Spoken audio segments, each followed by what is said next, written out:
What's up, guys? Mark Smith, JBS Training Group. Let's hit on offset dots real quick in this video. So I've made an offset dot zeroing video and before, but I didn't really dive super deep into the why of it all. And this is a problem that keeps recurring in classes. Guys with offset dots that aren't sure how to zero them. They don't understand the physics that's happening. If you haven't watched the best zero for an AR-15 video, jump over to that one real quick and watch that, because that helps you understand a lot of this. But essentially, any optic, we've got a line of sight that's a laser beam coming out of the front of the optic. It's in line with the reticle. It goes wherever the reticle goes, kind of thing. We're angling the gun to launch a projectile to intersect that line of sight at a given distance. So everybody seems to be hip to that, right? And they got that squared away. But when we start using this guy, it's like they forget all of it. Check it out, man. It's the exact same thing. We just got a different optic that we're doing this with.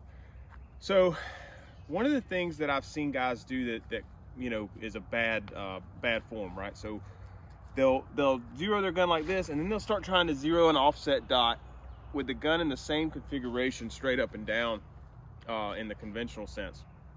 The issue with that is, man, what you're doing when you do that would be the same thing as zeroing your main optic like that, right? And canting the gun, which we all know it doesn't work out real good. You want the gun straight up and down, as level as possible to the earth, blah blah blah.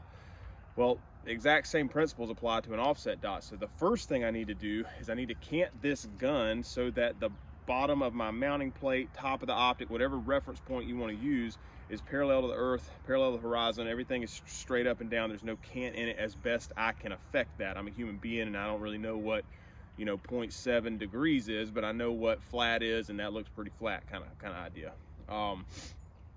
From there, our turrets are now going to be true, meaning that when we adjust the reticle up, the shots are actually going to go up instead of going at an angle. So if you think about the inside workings of an optic, the majority of them, you think of a straight up and down piece here and a perfectly perpendicular piece here. This is my elevation. This is my windage or azimuth. These are threaded rods. Okay, so if I spin the threaded rod, the reticle that's attached to it goes somewhere, right? So if I spin it counterclockwise, typically that's going to drive that reticle down, which in turn causes me to lift the gun up, which brings my impact up. That's why they're marked that way. Same on the windage, right? If I take that and I don't have it straight up and down, I've got something like this. So if my shots are high and I move it up, I need it to go here, but really I'm taking it this way, right? And so I get a up and left. And so we want to try to avoid that as much as possible. Guys, get you some bags, right? Get you some bags, get you something, bipod that'll swivel, where the optic's totally flat, something, and stop trying to do this like on the ground, like canted and like holding the gun. Like, get this thing solid, because remember, this is not a backup sight necessarily. This is an option, right? But it's only an option if it's as zeroed and as true as the main optic. So I want this thing gets no special treatment, right? It's going to get the same treatment that the main optic does. I got to get this thing dead nuts zeroed. Get this thing super flat as best you can, right? And then I'm going to bag it up and I'm going to shoot it the exact same way that I attempt to shoot my conventional optic. I'm going to try to maintain that cheek weld all the way through the firing process. I'm going to try to put the dot in the center of the window. I'm going to try to, keep all these same regular old zeroing procedures in place. It's just that we've got this. This only works, or well, it's not that it only works. This video that I'm talking about is only applicable to offset dots that are center line over the bore. Okay, so that is your 45-degree ones, your 12 o'clock offsets, whatever the case. It's only applicable to the ones that are centered over the bore. If you get some of those rings that put the optic on the LPVO kind of offset 45 high, man, so now to turn that thing flat, what you've got is you've got an offset to the left and an offset high. So really, if I need my bullets to go to the right, I can still turn it and they'll go to the right, etc., etc. But you're trying to take an optic that's here and a barrel that's here and get them to intersect, and it gets kind of weird.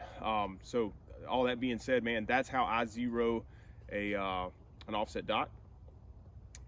The biggest thing to understand is to understand that you have not lost anything by canting the gun as it pertains to this optic, meaning this projectile is coming to line up with this line of sight from this optic when the gun is in a straight up and down conventional sense. It will do the exact same thing with this one. It doesn't just like, oh, I can't even now, it's aiming this way. Like you're not unaiming the gun from this optic because you're zeroing this one. This is a totally different optic system, and we're affecting the trajectory based on it alone. It has nothing to do with this anymore. So and I realized, like, so I didn't take a ton of time to sit down and write notes and make you a nice little concise video, but I hope that makes sense to a lot of you, man. Just banging you something out real quick to look at, you know, common problems I see. If you got any questions, man, drop them in the comments.